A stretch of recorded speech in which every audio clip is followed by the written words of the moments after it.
oyambale ennyambala y'obuvunanyizibwa toyina nsobi yonna ng'omwami wuwo mutandike wuwo tampite muyaye omuyaye wanneyiba oba omuyaye ku bbaawe tuli fenna Sekajibiri ayinza okuba nga ensibuko ye kumuyisa mukono mu nviiri swiki zonna noba ng'ozitaddeko Sulaimaani nga yewa avibwa mu bigere ntegerekeka ng'aja ati omukuba kaama mukutu yenna nassaaku bino byangu byakutegera owuliddewo aya Qur'ani ntegerekeka tegera mukyalawo mukyala tegera ani baawo wallahi obufumbo tebutegeeza nnaku bufumbo ssanyu ate lisoboka aja tebbere lipike abasinga kalega tukajjamu ng'ovudde ku mulimu ovudde okukyala n'otabula kyayi ng'ebbere bweligoberera otabula litabula otabula enva nalyo litabula katera ebbere olimanyi yadde batulumiriza nti ffe tugasudde bwe yandisigadde wabe teryandikudde kale ndozera ffe tugasuula naye oba tutya bere lyagira tulimanya alhamdulillah lyakunyulula eri mu sikaati likirira liti n'olinyulula eri mu kiwato lipike liteeketeeke nga oyinamu omulamwa litegeke Sekajibulirwa asika obuntu bwe ekituufu abaami bakunamirwa abakyala bangi mu kibuga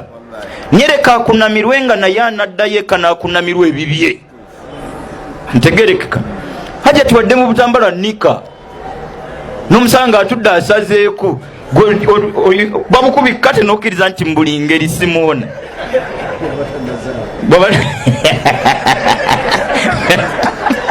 sekambako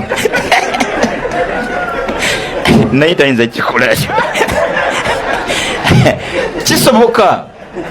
kyakubiri waliwo kala za nika Sekajibulirwa ezimukolera oteekwa okuzimanya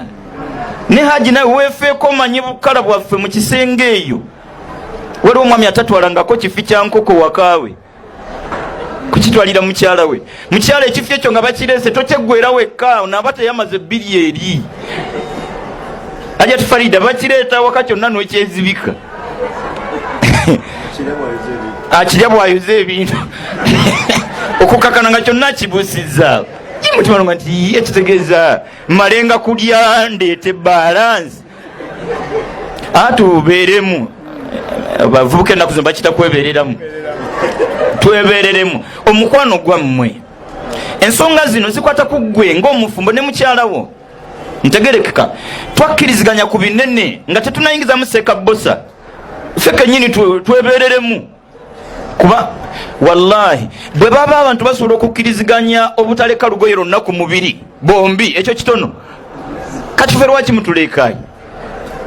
mwakkiriziganyiza Sekajibulirwa mwenna nga tewali abakase tewali wakusatu kukakana nga tewali asigaza lugoye ku mubiri ndabanga ekyo ekinene nabwe gutyo n'obutakkanya bwaffe tutuule nga bwe twakkanya ku biri ebinene ne bino tubikkanyeeko abantu basobola okukkanya ku butakkanya abantu naddala abafumbo basobola okukkanya ku butakolaki basobola okukkanya ku butakkanya ti mukazi wange alhamdulillah mujama nga mzee Sulaiman gwayogeddeko ebintu nga buliri nga bufaanana ne biki nga bifaanana nga atubulidde embulira gy'oyinza omubuliriramu ne mwana wange mu Allah bye yawa bafaanana batyo balamu mu kisenge wallahi tebitera kukwatagana mukazi kulungi wa maaso na kulungi wa kisenge emirundi mingi bakalala mu maaso ate ekisenge kiba kibofu ntegerekeka abayonja abalungi ngaafaanana bulungi yenna bwe mutuuka mu kisenge oba olina kugumiikiriza kati ate bw'osanga bisuula buli kimu nga kisuula wayagala aye bw'otuuka mu kisenge tewejjusa ntegerekeka sina gwe nninyiridde ndowooza yadde gwe ntyobodde wabula ow'ekitiibwa Allah mbwenkanyabwe yamanya nti omujama kamukutege mu kisenge olugwemu nga naye tolina gwakumutwala bate Najibulirwa mukazi oba yamwagalako ki mukazi mukyafu nga kyeyamwagala kutayinza kibagamba yaga ni bwaba mukyafu nze mumuleke nkazi muyombi nti kasita tavuma mmwe kumbe ekisenge kiki kiramu. Ensonga z'ekisengezo sagala ziyingiramu yadde akatonotono tulina ketumanyiiko, naye mu bufunze nnyo tubeere banjulukufu ba bifuba, omukyala eribba n'omwami eri mukyala we, tubeere banjulukufu. Mukyala nga bba wakweyanjululiza atereka kumumanyira, ntegerekeka mu bwanjulukufu bwasobola okukolezaako ebintu olwaleero, enkya tobimuterekera. Oba tuli ffenna abamu twabivaako ebyokubayambako nga kewayoza ku ngoye yazivaako, tata jamada nga ntera nga bulijjo nenkya nerulya ntera ebintu mbutufu nawulidde ndi mugonvugonvu era bibyawo mu baketi mukimanga nti hala kitegeeza nalugwamu lwofumbye kunva awaana envaazo zewafumba nga buli lunaku gojjozi. Leka ate kumanyira okuzanya kwetaagisa okwekigero. Siramu omu yantuukiridde wiikisi ziringa 3. Sheikh naye ntiseka nawasa omugole naye oli azanya nepulya nga bindi wano nesimanyi